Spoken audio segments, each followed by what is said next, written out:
Hi all, I'm the Kalinator.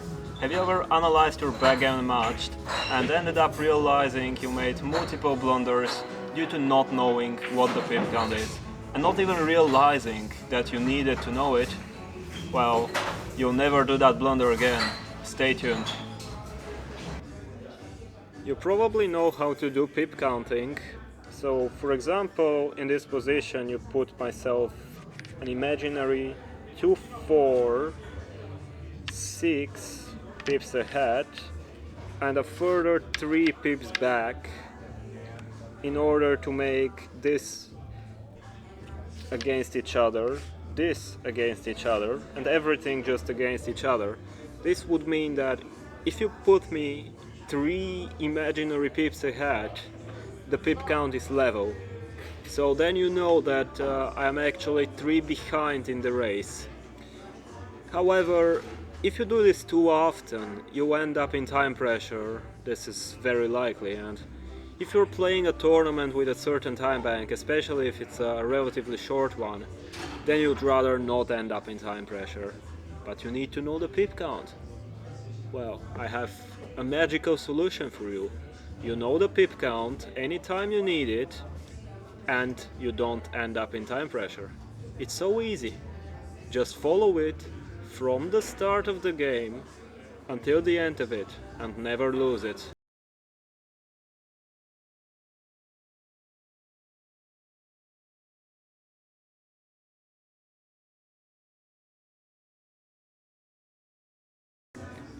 I know it sounds hard, but let's dig into it and see that it's actually simpler than it sounds.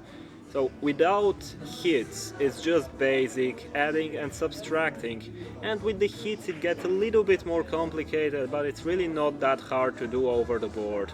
So let's start with a quick example of what happens without hits. This will not work for the opening move. Yeah, this works, so this puts me 8 ahead because I move 8 pips. So now I know I am 8 ahead. So let's say next up white rolls a 4-3. So with the 4-3, white will move 7 pips. As I was 8 ahead and there is a 7 pip swing, this puts me 1 ahead. Now I know I'm 1 ahead. So next up we can jump into the hits. Almost any row is a hit, so I'll just generate a random row again. 6-4. Yes, that is indeed a hit. So here we have two options when hitting. We can either count the number of the dice, so we have 10, plus the point we hit on. So if we hit on the 4 point, then we take 6 plus 4, that's the dice, plus 4, the point we hit on. That's the first method. The other method is we take the point we hit from instead of the point we hit on. So if we hit from the 8 point, it doesn't matter where and with what dice. If you hit from the 8 point, this is your 8 point, you hit from it, that's an 8 swing.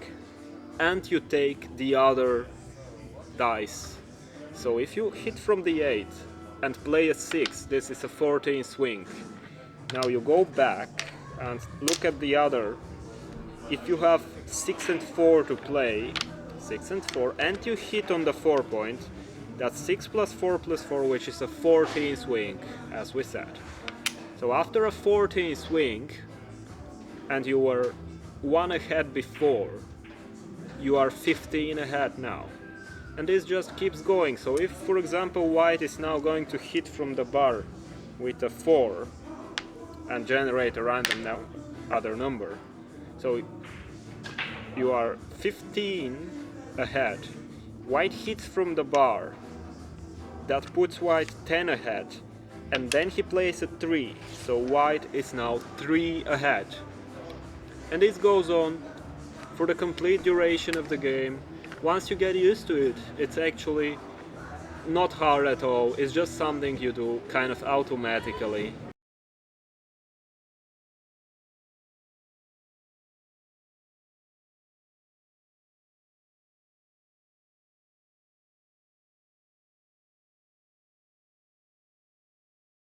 So you know how it works, you know what it's for, then let's play a game and see how it's helpful in game. Let's go.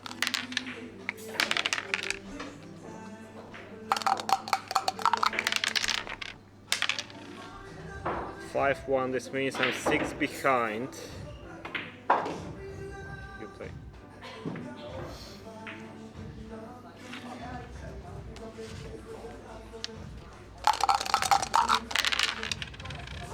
"1-1", this means I'm 1 behind, and although now it's not relevant, I still need to keep track of it, because later it will be relevant.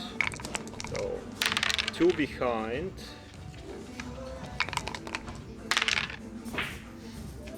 2 and 6 makes 8, so that's 8 behind.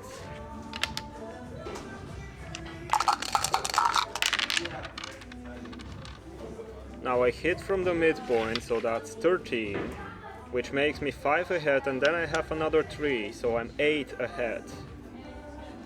And again, in this exact moment it's not relevant, I'm still not playing this even when I'm ahead.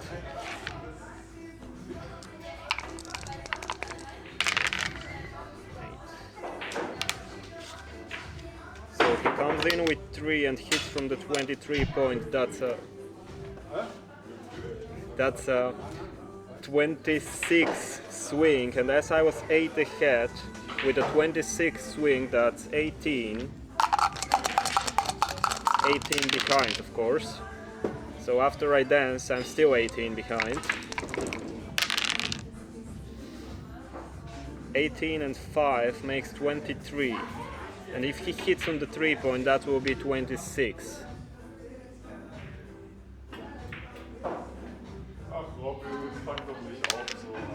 But he doesn't, so it's 23 behind now. 23 minus 5 makes 18, so I'm 18 behind now. 18 and 16 makes 34, so I'm 34 behind.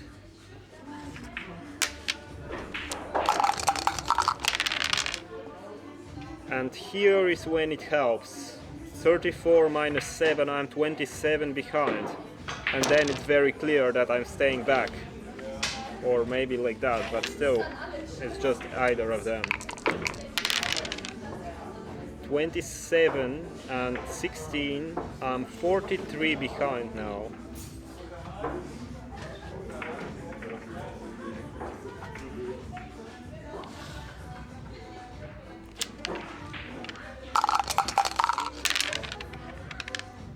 "43 minus 5, I'm 38 behind, which is again a big sign that I'm staying back.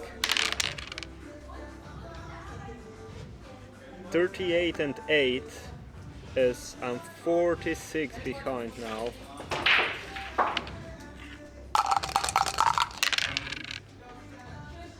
"46 behind, and now I hit from the 21 point, so that's 25, and I have a 4 to play, which will make it 21, and as I'm still behind, I'm not moving the back checker. 21 and 6 makes me 27 behind, but he also hits on the ace point, so that's 28 behind. 28 minus 6 means I'm 22 behind.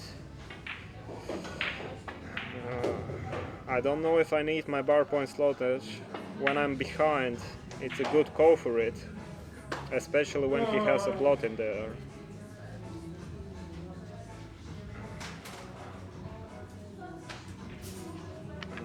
But if I take it out, yet he still has this hitting 4, and his escaping 6 is not that bad anyway. That's why I leave it there. 22 down, I aim for the prime. 22 and 7 makes 29 down.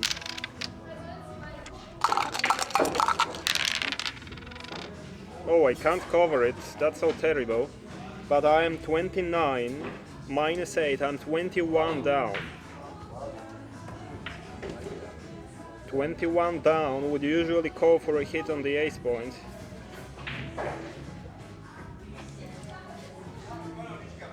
especially when I play like that, 21, this will be 20 down, and I give myself the 6s and 4s to make the prime next, even from the bar, if he hits me. So that's actually, I think, a good move. 20 behind now. And he dances, so I'm still 20 behind. And now I do make my prime, and that's because I left it there knowing I need to. 20 minus 12 means I'm 8 behind, so I'll definitely remove that shot, and then I'm left with that. 8 behind now. He still dances, so I'm still 8 behind. I'm 3 ahead after the roll. 3 ahead after the roll. And this probably means that I'm happy to run those back checkers, because if I cover, it doesn't really gain a lot. Instead, I can run out one of them completely.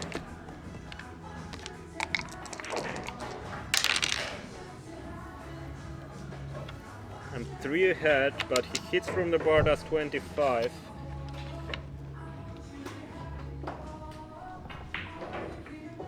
And he also hits from the 6 point, that's 31 swing, which means I'm 28 behind now. Now I dance, so I'm still 28 behind.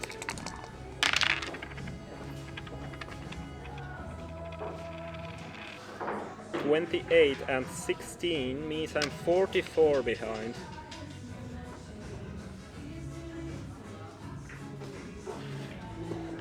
And he may have a hard time escaping. Oh.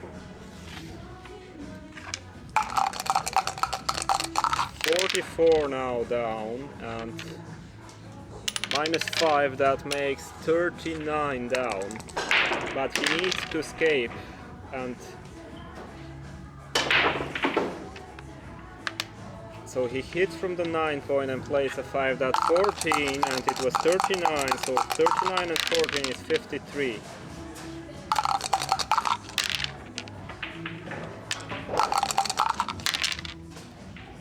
$53 down still.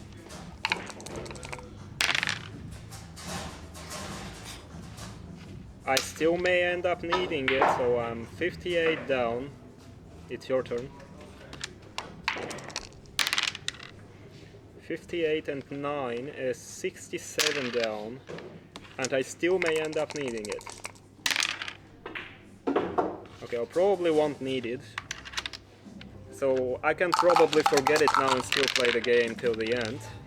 But if I play in a tournament, actually, I am kind of automatically keep counting, even in this kind of position where it's clear that I won't need the pip count until the end.